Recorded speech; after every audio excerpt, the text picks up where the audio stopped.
السلام علیکم پیاری بہنوں، ہمیں جو پڑھنا ہے 1 ذوالحجہ سے لے کر 13 ذوالحجہ کی شام تک کثرت سے تکبیرات پڑھنی ہیں، تو میں آپ کو مخارج کے ساتھ پڑھا دیتی ہوں تاکہ آپ لوگ اس کو پڑھیں۔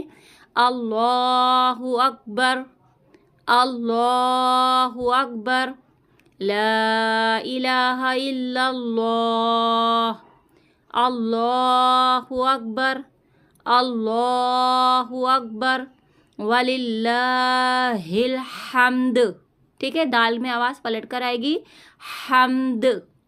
اللہ اکبر کبیرا، ٹھیک ہے، کبیرا، والحمد للہ کثیرا، وسبحان اللہ بکرۃ وَأَصِیلا۔